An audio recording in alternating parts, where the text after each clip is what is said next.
Welcome to the Breakthrough Advisor Podcast. In this podcast, we inspire advisors with ideas and pathways to break through barriers and build a thriving retirement income business. We will interview innovative technology developers, business leaders, and successful advisors, then help you organize and execute these ideas to move your business forward.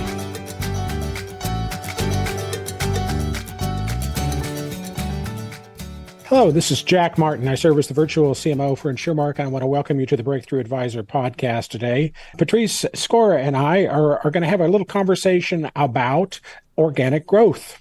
Hey, Patrice, how you doing? Doing well, Jack, but I've got to tell you, every time I hear organic growth, all I think of is yogurts. Is it an organic yogurt? Is it a processed yogurt? I can't get away from that.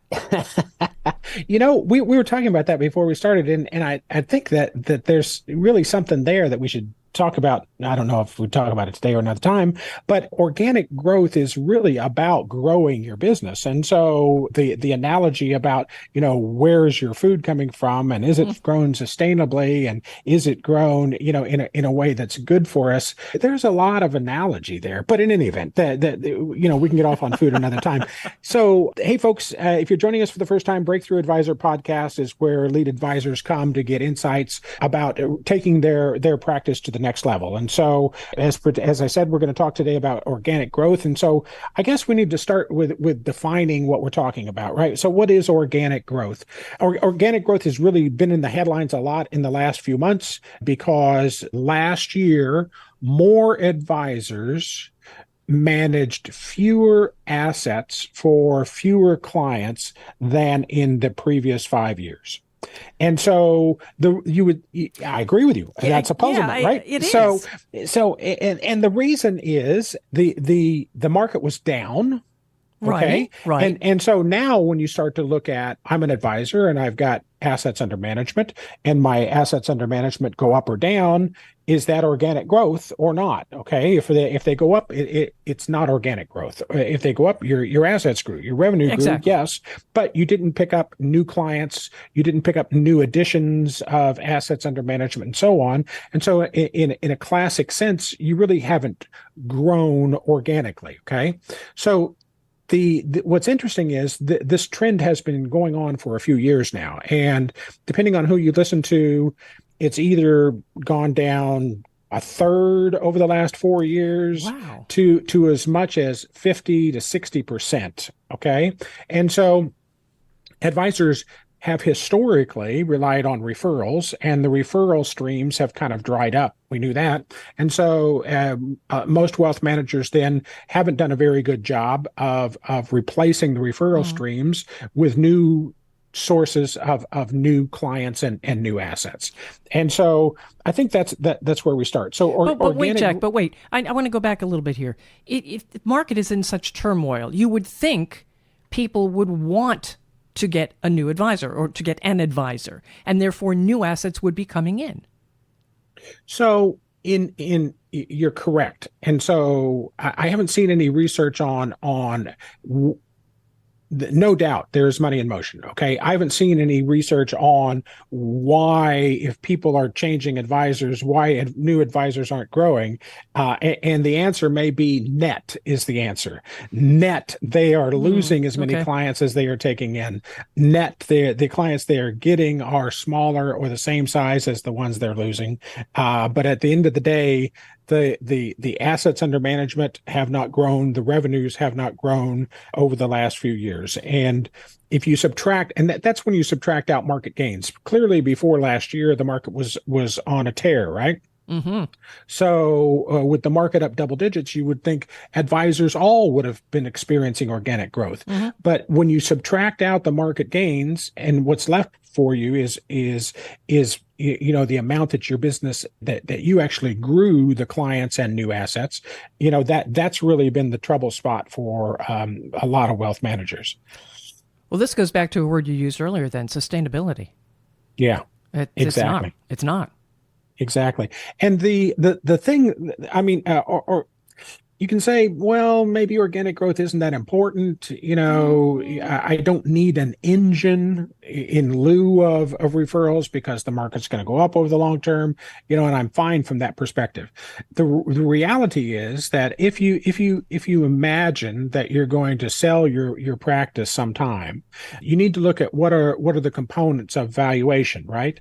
And if I'm buying a business, if I'm going to buy a list of clients with a stated amount of assets, okay, then that's worth a multiple of X. All right. Mm-hmm. But if instead I'm buying a going, thriving business that attracts new people, converts leads into clients, then, I'm going to pay a higher multiple for that.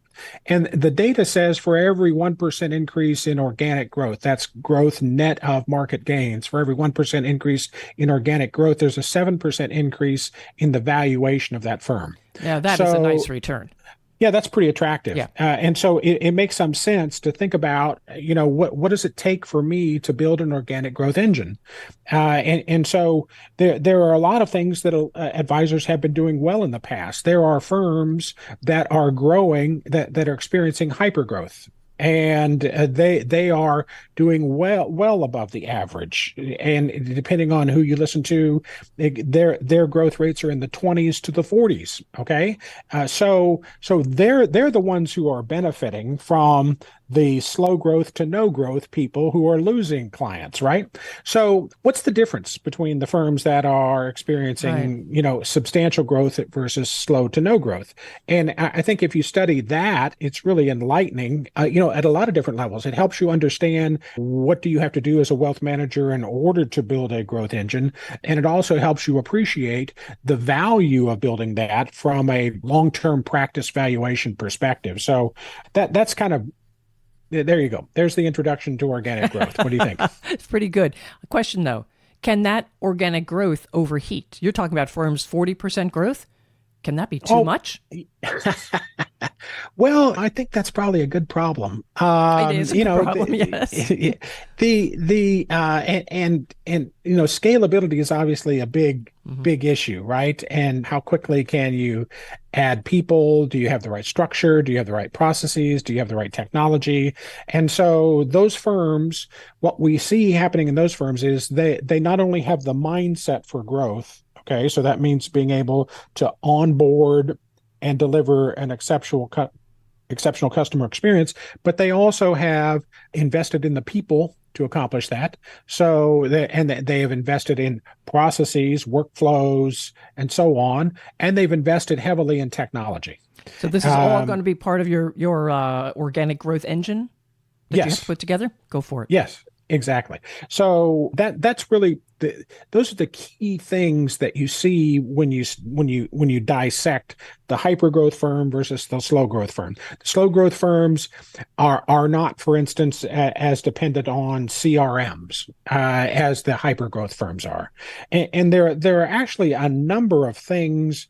If you break this down into a process. Okay. If you say, so how do you get from a lead to someone who's a client? How do you get there? Well, you get there in steps, right?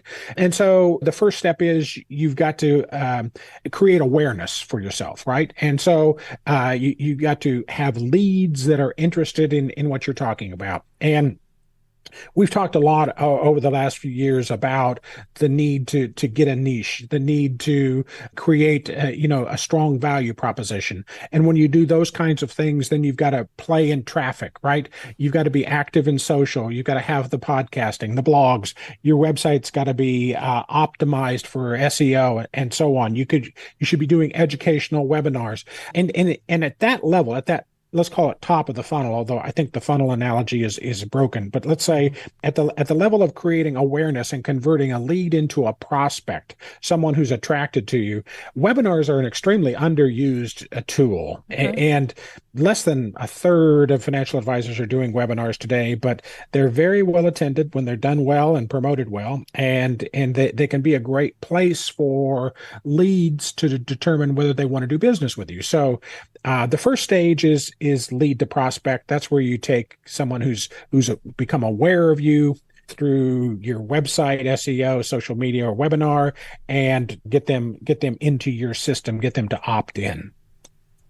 All right. From there, jumping back to the webinars again, did they get a big push during the COVID, Yeah. that thing that we had, Yes, yes. And it really took them. It really took the whole webinar thing, I think, to the next level, right? I think some of us have been doing webinars aggressively for a long time, and obviously, when we went virtual during the pandemic, the whole skill set for financial advisors got tuned up, and so the yes to webinars being more effective today, advisors being more effective at doing webinars today than they were in the past. So, webinars is the first differentiator there between the hyper growth and the slow growth. The next step is once you've got someone to opt in, you're aware of them, you've got a little bit of information about them. The next process is to convert that prospect into a meeting, right? And so that prospect engagement, that nurturing process, is where you start to again see some differences between the hyper growth and the slow growth. The hyper growth firms are very invested in sales enablement. They are very invested in automated digital marketing, and they are very invested in CRM.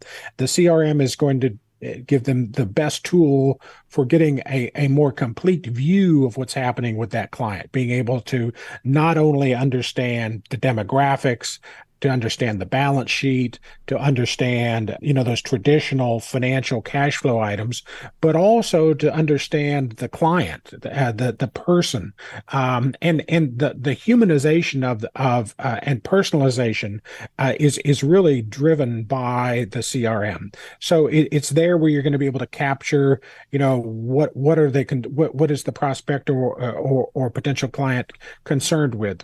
How do they feel about money? What do they think their purpose is around money? How do they feel, about the direction they're going? How much confidence do they have in their financial future? Those are all really important things for them to understand. And so if you get them into a meeting where you've got an opportunity to uncover that, then you also need to be able to capture that information. And that's where the CRM comes to play. But the meeting itself, there are a lot of tools you can use.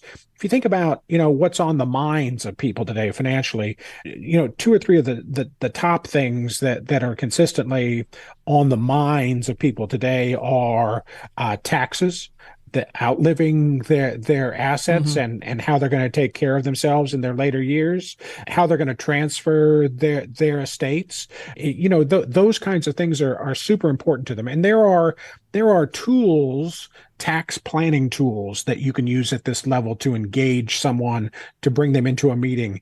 There might be a widget on your website that lets them, explore their personal longevity. There might be a widget on your website that lets them, get some information about tax, or get them some information about their risk profile. So, and when they give you that little bit of information, then there's some advice that you can give them around that, and that's what the meetings, is the trigger for the meeting. And then the purpose of the meeting expands a little bit. So you're now moving from prospect to meeting to how do you turn a meeting into a client? And that discovery process is the key differentiator there. You've got to have, and again, this is one of the differentiators for the hyper growth firms. You've got to have some kind of lead conversion tool there. We know that if you are problem focused in your approach to clients as opposed to solution driven, if you're problem focused, you got a greater chance for success. Okay. So if their problems are taxes, longevity, estate, those kinds of things, what you want to be thinking, or a great one is, what's my Social Security going to be? Mm-hmm. So, now if we follow this through, so someone out, sees your ad in Facebook or Google's, how do I learn how much I'm going to get from Social Security? They come to your website, they fill out a little widget, that tells them, you can get, X amount more by optimizing your Social Security. Let's set a meeting. We get into the meeting. We talk about what we can get for you in terms of optimizing your Social Security. And the client then says, oh, by the way, that's great. I love that. Now what can you do with my 401k rollover? And so now we're in with the game is on, right? So let's talk about all the different things in your financial statement, but more importantly, let's dive deeper into who you are and what makes you tick and what's important to you, and what your confidence level is with the direction you're going. And so that serves as a lead conversion tool, if you follow me. Or some people might call it advice engagement. What you're ultimately trying to do is get to a proposal or a next best step. So all of those are key links in the chain, if you will. Tech, I keep hearing tech, but a lot of people don't really want just that tech touch. They want that people touch. So what about a staff? Yes, 100%. And investing in the people is another differentiator between hypergrowth and slow growth firms. They have to be willing to have someone who's going to help add a face, add a voice, add a touch to that customer experience. And so the more freedom the advisor has from those non-client facing activities, the more time he can spend with clients. And honestly, that's why most of us got into this business anyway, was to work with clients. I didn't get into the business to deal with compliance or technology or stuff like that. So yes, to more people, and the evidence is clear. That's a driver of growth. And what else is? Talk to me some more.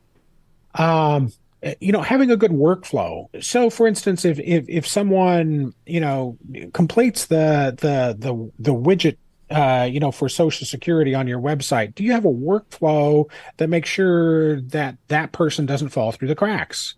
It's shocking how it's almost like a lot of advisors have a recipe box and 4x6 cards in there, to keep track of what's going on, right? And so they don't have a systematic way to automate any of that, to keep track of what's going on, to nurture those clients, and they don't have in any event. So it's about hiring the people, having the processes and the workflows, and having the technology to support all that. So, I heard an interesting thing the other day. You mentioned tech. Okay, so someone the other day said, in 5 years, we might not refer to fintech anymore.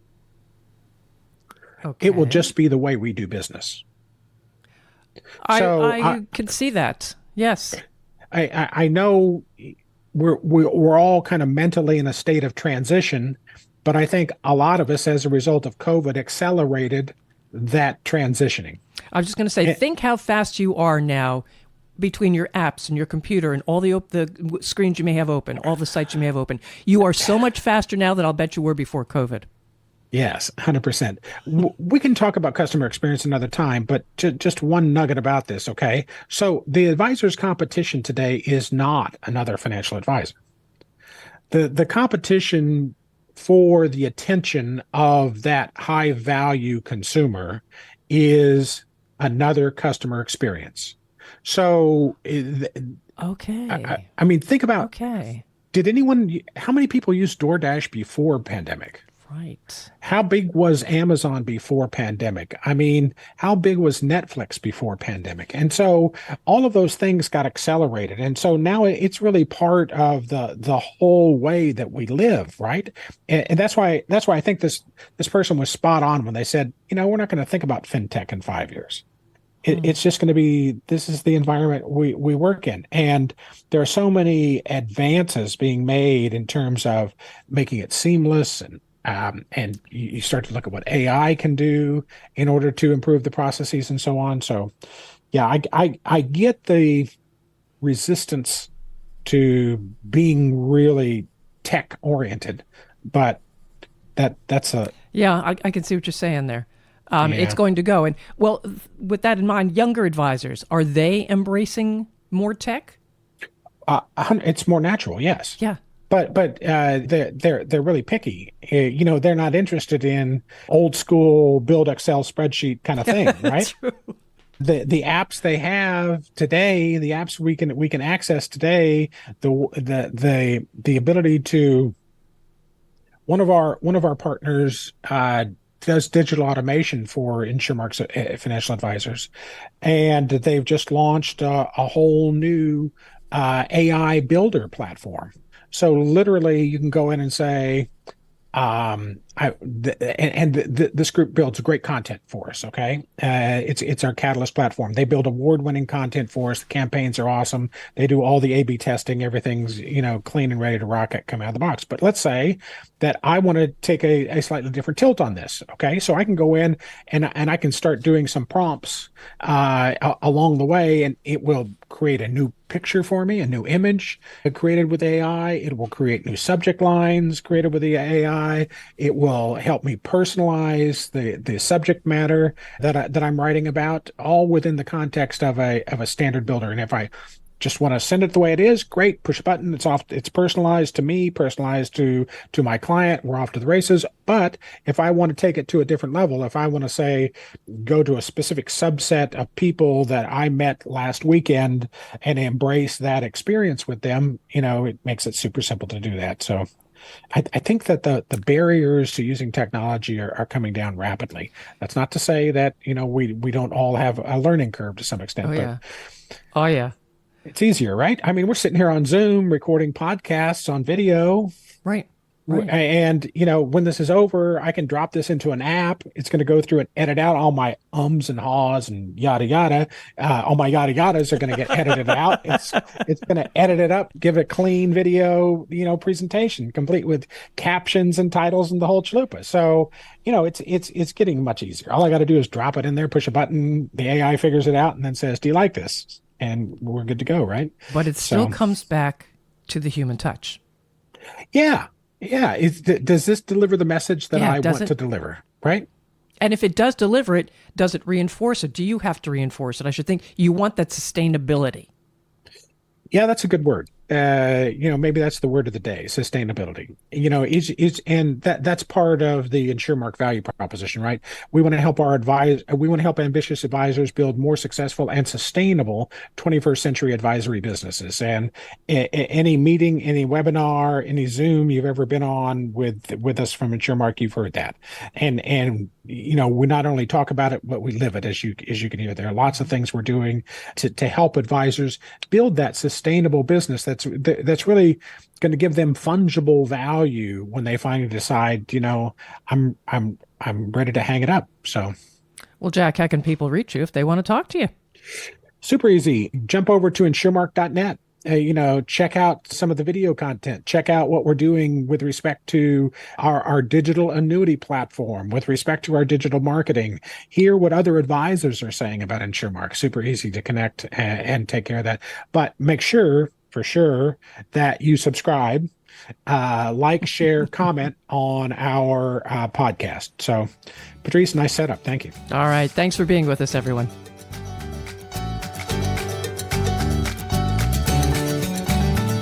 Thank you for listening to the Breakthrough Advisor podcast. Click the subscribe button below to be notified when new episodes become available. The information covered and posted represents the views and opinions of the guest and does not necessarily represent the views or opinions of InsurMark. The content has been made available for informational and educational purposes only.